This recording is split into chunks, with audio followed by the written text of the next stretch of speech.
kọjọ mẹ́ta kẹ́ bóòlù dèrè èrò ṣàlàfíà rẹ̀ wà ẹ máa wo ètò Bísí Ológe show ètò ìgbàsí ètò ìgbàyùn ètò ìbárajọ ẹ máa wo my name is Bukky Raji Ambode ẹ máa wo ètò Bísí Ológe show èèyàn wa ní pàdé wa ní ẹ̀jẹ̀ mi ló sọ̀ ní catch ya later.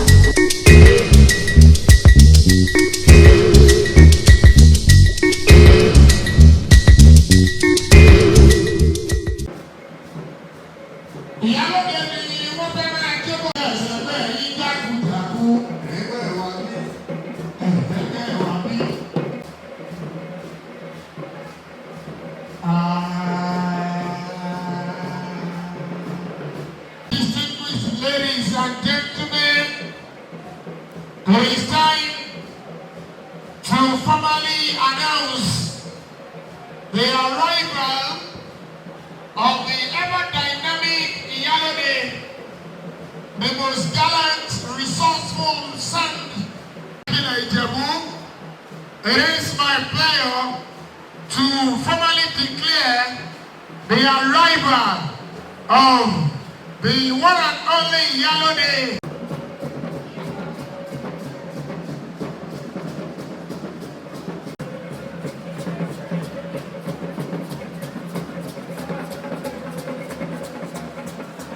Iyalode wa o, Iyalode wa, onira ko bi mama re o.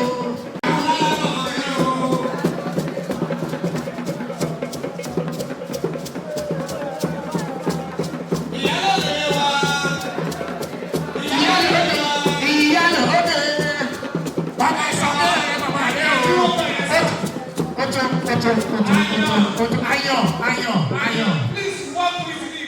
Jagunmolu ìbà o. Jagunmolu ìbà o. Ìbà bàbá tó láyé tó ṣàlàbò lórí wa. Bàbá onífúnlẹ̀ wẹ̀lẹ̀ òdòdó. Jagunmolu mẹ́lẹ̀ká mẹ́lẹ̀ká olúwa lórí wa sọ.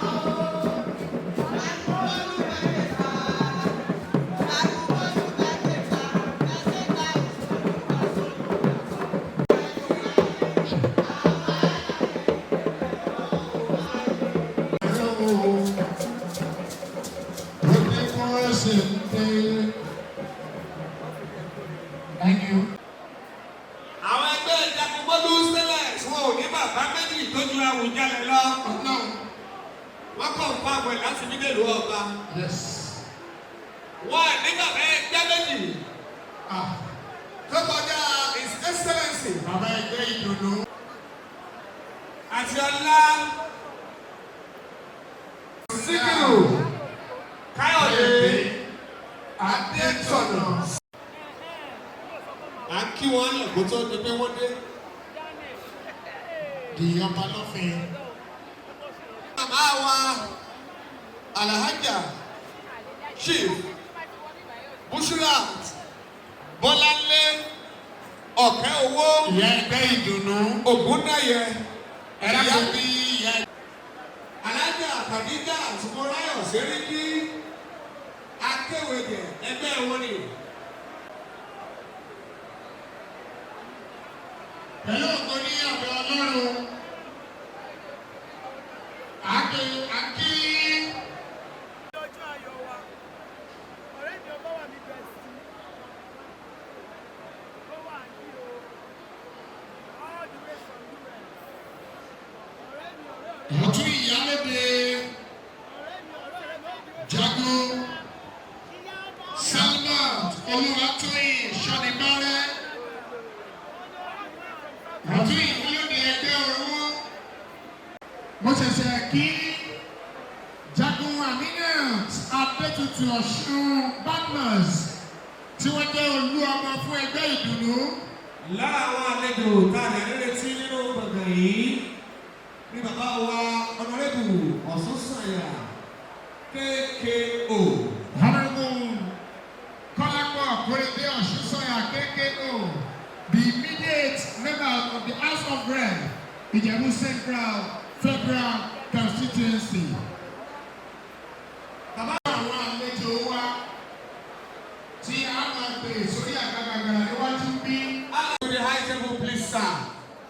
We don't even know where you are. Bàbá ni wọ́n wà lọ́ọ̀kan yìí. Bàbá wa Alhaji Bashir Agbẹ́gilére. Ẹ máa bá mi mú bàbá bọ̀. Ìwọ ló jí gbogbo wò.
The relation allowed you to mention the field.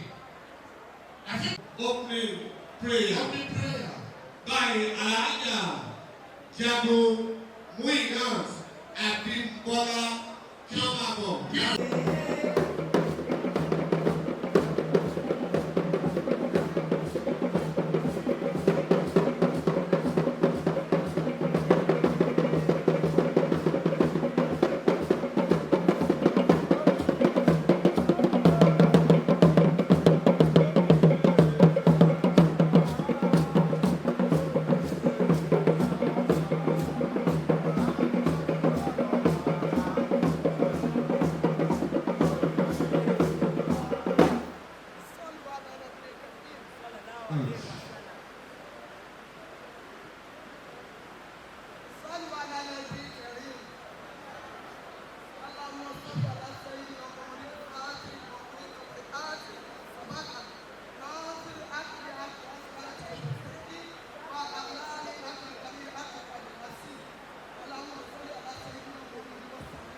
Bismillahirrahmanirrahim.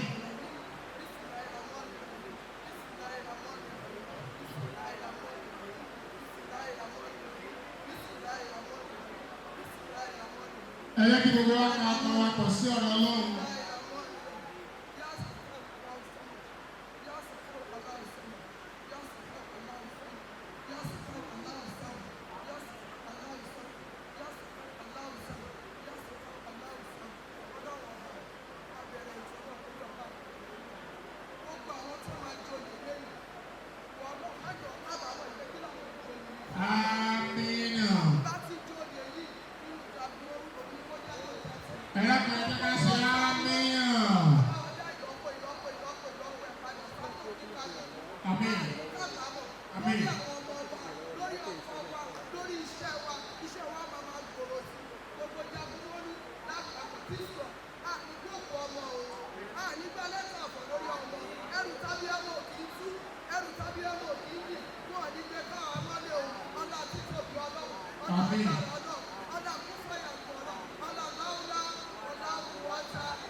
Nigeria.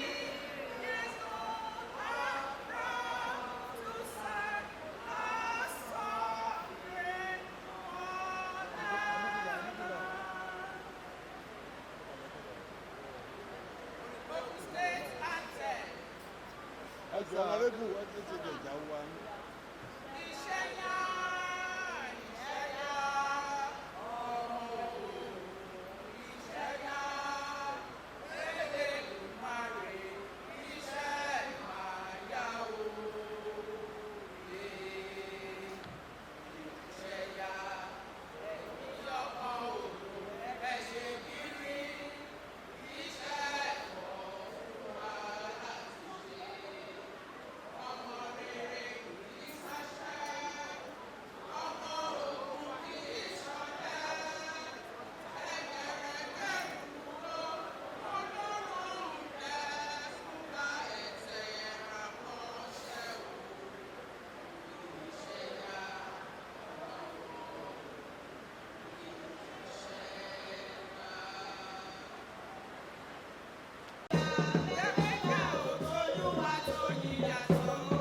elegant,